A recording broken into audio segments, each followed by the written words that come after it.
Hi everyone, Graham Couch here from the Lansing State Journal with my Detroit Free Press colleagues Chris Solari and Shawn Windsor after Michigan State's 10-7 stunning loss to Arizona State based on what I think we thought we were going to see from them, what we thought we were going to see from Arizona State, and what we'd seen a week ago.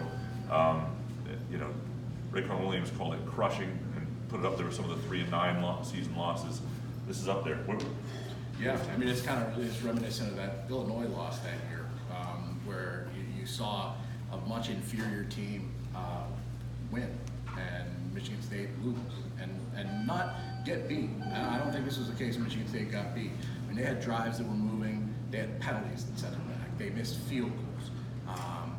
Just things you can't do if you're going to be a winning football team, and you can't give up 216 yards in an entire game and then 75 in the final drive that allows Arizona State to go ahead. A lot of things fell apart at the wrong times. Actually, all due respect, Chris, I disagree. You absolutely can't give up a 75-yard drive at the end of the game when the offense hadn't done anything all game. And so you're starting to get tired. I mean, we saw this in the Red Box Bowl. We saw this last year at Arizona State. We keep having to say, yeah, exactly. But I don't necessarily know if we saw that here, just looking at total plays and everything else. I mean, the offense was moving the ball. It wasn't like those games there where it was just inefficient and completely inexplicable. No, they moved the ball better, right? It was 20-20, but how many times did they get in the red zone?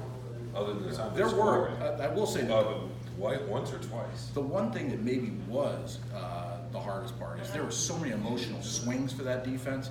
Thinking you come out after you score the go-ahead touchdown, you feel like you just got a turnover that is going to clinch it for you, and that gets overruled. You're down 3-0 early in the fourth quarter, right? Yeah. As a defense, that's got to start taking its toll in some way. Plus the quarterback's. Well, again, and Graham and I were talking about this earlier in the game. Sorry, Chris. At some point, somebody's going to slip out and make a play, which is exactly what he did. Yeah. They threw the ball downfield. They scrambled on 4th and whatever, 13. Yeah. They would have ended the game. He got 15 yards. It's going to happen. But we look at last year, and I broke that down. In the 6 losses they had, they were outscored 60-3 in the fourth quarter, and a lot of that is because of the inefficiency of the offense. I don't think this was one of those games. I mean, the offense scored the touchdown to put them ahead.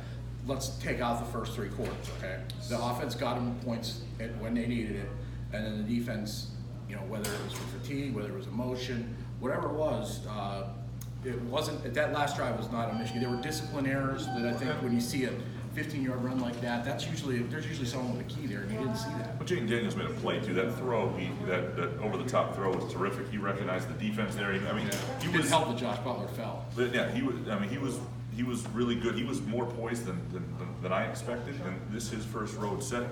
But I think this is, and the offense took steps since Tulsa. This was not Tulsa. There was more fluid nature to it. They came up with bigger first downs here and there.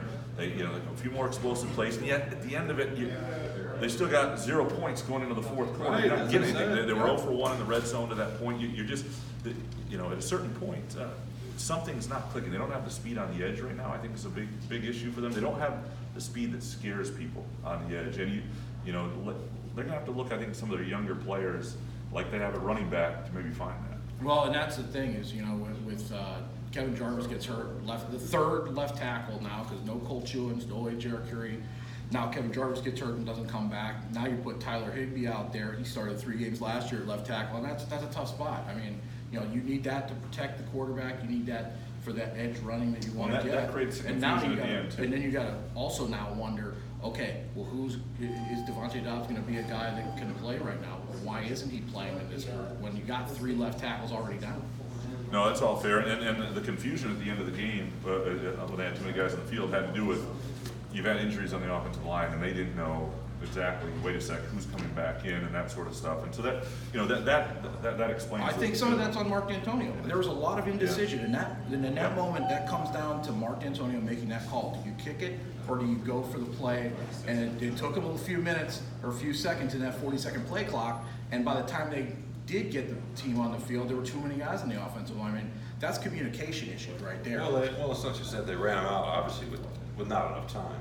And they did go back and forth. Well, they didn't go back and forth. They wanted to take a shot in the end zone initially, and he said that. So you can talk about the offensive line and the injuries, and I understand that, and the issue with the kick or whatever.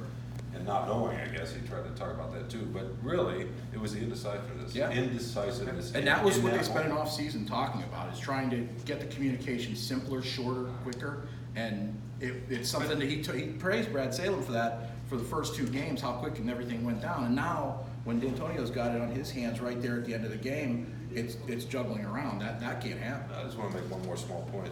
To me, it fits into this larger mindset, though. Are you going to be attacking? Are you going to be aggressive? Are you going to say, you know what, we got 11 seconds left. We're going to throw the ball in the end zone. We're going to make our veteran senior quarterback make sure the ball gets to the end zone. Because Antonio said after the game he was worried about it getting short. Get it to the end zone or throw it out of bounds, one or the other. And you didn't do that. It fits into what you're talking about with Elijah Collins sitting and do hard. That was one of the more puzzling things is it's clear at this point what Elijah Collins is compared to their other backs. And you have key downs. You have downs where you've got second and long, and you're deciding to run the ball, and you're not using him until you wind up in third and long.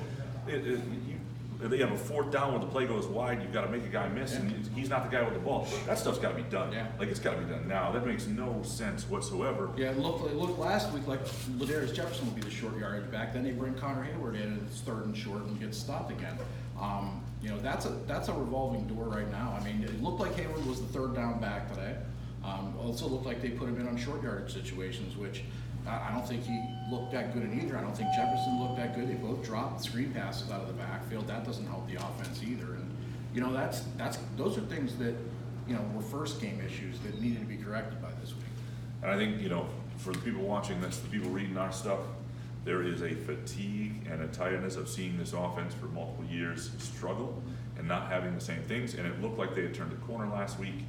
And there are things that are different from week 1. They have improved, but there are obviously a lot of issues as well. We'll have complete coverage at freak.com, lsj.com, greenandwhite.com.